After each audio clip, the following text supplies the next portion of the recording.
Everyone knows that one girl, the one who somehow always smells like vanilla cupcakes and a soft cloud wrapped in luxury, even after a 3-hour exam or running errands in 42-degree heat. Meanwhile, you're over here wondering if your deodorant even showed up to work today. Let's be real for a second. Smelling like a fresh garden fairy is a full-time job, okay?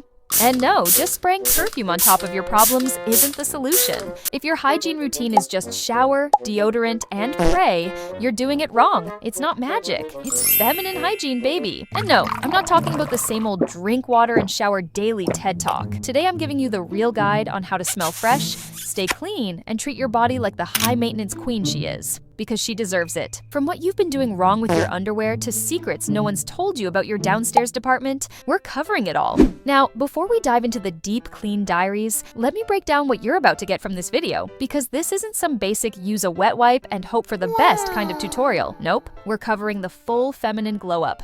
From how to actually smell good down there without ruining your pH, to staying fresh all day without carrying your entire bathroom in your purse. Section 1, we are going to talk about full body freshness. From head to heel. Okay, let's talk dry brushing, the fancy sounding step that's actually super easy but makes you feel like having a royal bath. Dry brushing is when you take a natural bristle brush, yes, the one that looks like it belongs in a spa, and gently brush your skin in upward strokes, starting from your ankles and moving toward your heart, always towards the heart, because apparently even your blood flow wants a glow up. It also helps in exfoliating dead skin like a pro. Goodbye strawberry legs and dullness. Do it for 3 to 5 minutes max, preferably in the morning to wake up your skin. After the dry brushing and removing all of your superficial dead skin, take a gentle and soothing body scrub and apply it all over your body and massage for about 2 minutes. And then a very important step, use a exfoliating glove that is now available everywhere and rub it all over your body and your dead skin will be scrubbed off. Using hundreds of products won't help your skin if you haven't scrubbed off your dead and dry skin. After that, you can use any body wash, but I would suggest you to use a vanilla scented body wash to smell like a cotton candy and not like a $2 perfume bottle. In section 2, let's talk about the lady zone. Your private parts. Okay, so let's talk about how these parts are ignored in most of the shower routines. And it does not matter how good your body wash or your perfume is, if your private parts are not cleaned the way they should be, all of your products are a waste. So first, let's talk about what not to use down there, because that area is really sensitive, and using harsh or even scented products can damage that area. Any body wash, body scrub, or even a soap can cause really bad irritation down there. So what you need to do, grab yourself a warm water, and you're going to use either a gentle moisturizer or a really gentle cleanser that has a neutral pH, and that's all you need. Stop using different wipes and stuff to clean down there. That area is different from the rest of your body. Now, the most important point, change your underwear every single day. I don't care if it's clean or you don't sweat, just change it. Next is your armpits. Your armpits are gonna smell bad even if you just had your shaving or waxing session, because your underarms need a proper cleaning rather than just waxing. Exfoliate 2 to 3 times a week to remove dead skin and deodorant buildup. No, your pits don't like crusty layers. Switch to a gentle, aluminum-free deodorant and avoid spraying your entire soul with perfume.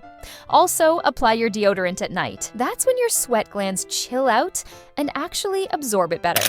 Section 3, hygiene that nobody talks about. Your body works according to the food you give it to it. So even if you are using hundreds of expensive products, but your inner gut is not healthy, nothing's gonna work. So there is this special clove tea that I have tried many times, and trust me, my body is thanking me every day for it. So take 2 glasses of water and add 7 to 8 cloves in it and boil it. After some time, add the orange juice to make it drinkable. And if you don't have orange juice, just add a teaspoon of pure honey and drink it twice a week. And believe me, your body is gonna smell so good and you'll throw away all of your perfumes, metaphorically saying. But this tea will change your body in a good way. Section 4, oral hygiene. Let's get one thing straight. If your breath could knock someone out, it doesn't matter how good your outfit looks. And let me tell you, brushing your teeth doesn't mean your oral hygiene is completed. Most of the bad breath is on your tongue, and a tongue scrapper is non-negotiable. And floss, sis. Your gums will stop bleeding, and you'll stop scaring people when you whisper. Also have some natural fresheners in your body like parsley, fennel seeds, or sugar-free minty chewing gums to keep your mouth fresh all the time. Section 5, the forgotten hygiene heroes. Now tell me the last time you cleaned your ears. Okay, take your time. I know, hard to remember. But seriously, if you can't see the inside of your ears doesn't mean you don't need to clean them. And please stop using Q-tips because they aren't cleaning your earwax, they are just pushing that wax into your brain. Take a slightly wet piece of cloth and clean the outer part of your inner ear gently, and the same cloth for the back of your ears. Yes, that place collects funk too. Section 6. Foot hygiene. No more sneaky sneaker stench. Now imagine a girl fully dressed nice, well organized, and straight out of Pinterest, but when you look at her feet, crusty, ashy, and screaming for help. So, moral of the story? Your feet deserve their own skincare routine, honestly.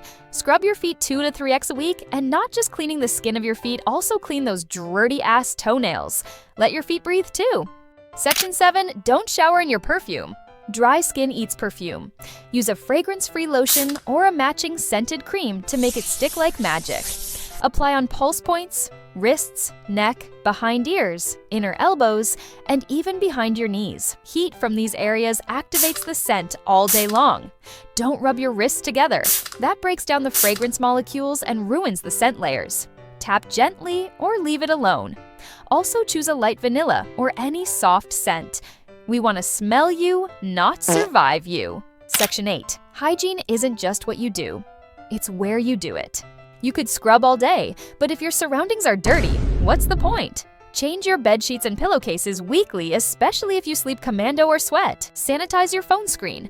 It touches your face more than your skincare does. Clean your makeup brushes, bacteria colonies live there rent-free. So now you know, it's not just about looking good, it's about smelling like a soft, expensive cloud of confidence from head to literal toe. Because hygiene, it's not just about soap and water, it's your silent flex. It's the reason people lean in when you talk, not back away when you pass by. If you made it this far, congrats! You officially don't stink, mentally or physically. Also drop a soap emoji and write Clean Girl Era in the comments if you're entering your Clean Girl Era for real. Subscribe so you don't miss the next glow-up guide that your older self will thank you for. Until next time, stay soft, stay fresh, and please, stay fragrant.